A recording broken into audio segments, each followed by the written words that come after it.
The aesthetics of organisation.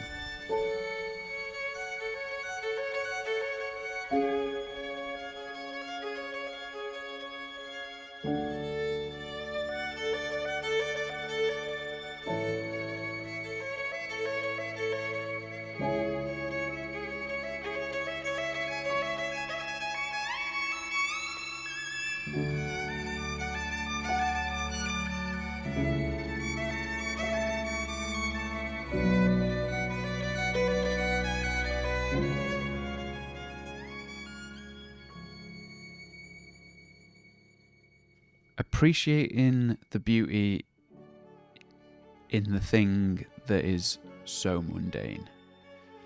But maybe that's not entirely fair. People have been making their organisation look beautiful for the longest time. The big one, obviously, is bullet journals.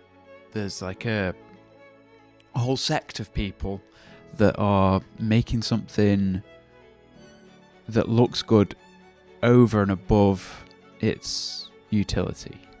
There are people who go out of their way to basically make art that is, on its pretense, functional. Art that pretends to be functional. That's interesting in itself, I think. And so I've answered the question there. What's the point? The point is the beauty of it. But that doesn't explain why I do it, because I think the way that I do this isn't necessarily beautiful to many people other than myself. Why is it that I have this very specific way of doing stuff where I write my to-do list on a typewriter, I use a date stamp to say what day it's been done or what day it's going to be done, and then I cross it out in black Sharpie? Why do I do that? It's weird, is it not? When I could just use the reminders app on my phone, I could just write it in the notes app. There doesn't need to be this sort of song and dance of it, of aesthetics. And like I say, these bullet journals are like almost objectively beautiful when people do them, very Pinterest ready, very Instagrammable.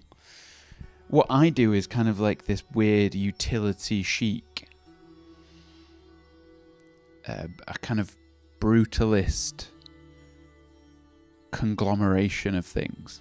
But it means having a typewriter, it means sitting down at the typewriter, it means knowing that I've got a working Sharpie, and I had to buy a date stamp as well. Notice I didn't say I had to buy a typewriter. I already had the typewriter. I do like the typewriter. It's a very nice thing to use to get ideas down. I'll explore the analogness of this in another video, because I think it's interesting to look at my my notebooks and the journals and the reasons I have all these different notebooks and why I use the Paper Republic system. Not sponsored, but they do pay my mortgage, but they don't make me make videos for them like this. So I'll get to that in something else, but I just wanted to explore why it is that I do the thing that I do. And I have a couple of ideas. The first is pretty simple. It's that thing for other people. It's for other people to look at and go, "Ooh, that's nice. I like what he's done there." And then tap the like button and instantly forget about it. The problem with that is I don't really share this stuff. I'm sharing it now, but traditionally this is for me. Maybe there's an argument there that I do it this way to share it and then I just don't because I'm lazy, which is kind of the truth maybe. But there's lots of things that I do. So yeah, it can't really be that if I'm not even sharing it.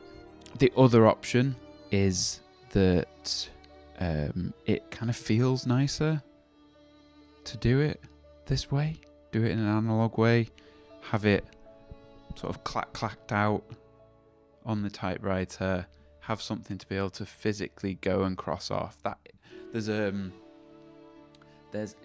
little buzz that I get from that. There's a satisfaction that I get from physically being able to cross something out. But that doesn't really explain why it looks beautiful. I could easily do that on the little whiteboard we've got, or something like that. It doesn't have to be, written on a typewriter. It doesn't have to be date stamped with a very particular cheap, like, office date stamp. It's more wasteful. That's something I kind of argue against in most aspects of my life, is like this sort of overconsumption and waste. But I'm using a sheet of paper every time. Okay, I can fit a couple of days onto one sheet, but I'm using paper, I'm using ink, where I could just be using an app. And I think the amount of water and trees to create a notebook is probably more than the small amount of electric to use an app. Maybe I'm wrong there. Maybe I'm wrong. This analog way doesn't sync across devices either, so while it might feel nice to do it, it adds so much complexity that it doesn't seem like this is a good way to do it. It also costs more money. I own a typewriter. It cost me 150 quid, that thing. But it does get me away from the computer. It gets me away from the AI of it all.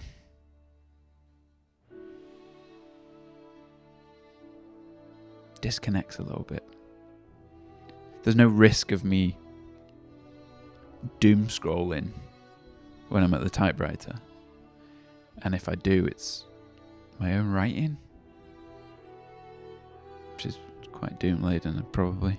So it's less convenient, but it is more beautiful. But that in itself isn't an answer. Just because it looks nice to me isn't kind of a good enough excuse, I don't think. So the next thing, and maybe the last thing, is the archival nature of it.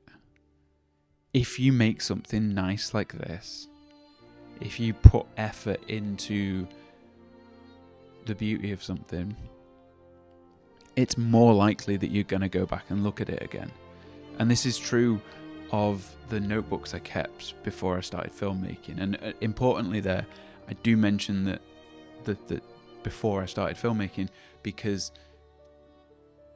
once I started filming things, that became the journal in a way. So I used to write loads down. I used to write a couple of pages a day, notebooks filled with it.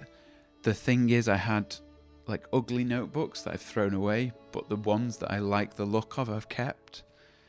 And so the ideas only get saved if they look nice, which is kind of interesting. So it becomes a way of making sure something's preserved, potentially. A way of documenting my life where someone might find value in it. I'm going to be dead one day, and the people clearing out my stuff aren't going to be my direct descendants. If I'm lucky, I don't care, I'll be dead. If I'm lucky, they'll be my, nephew. There'll be some tangential relation.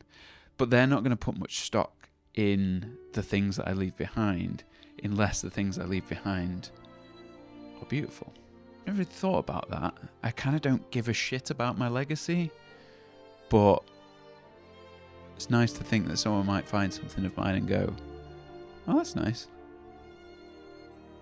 Keep that. Thanks for watching. See you in the next one.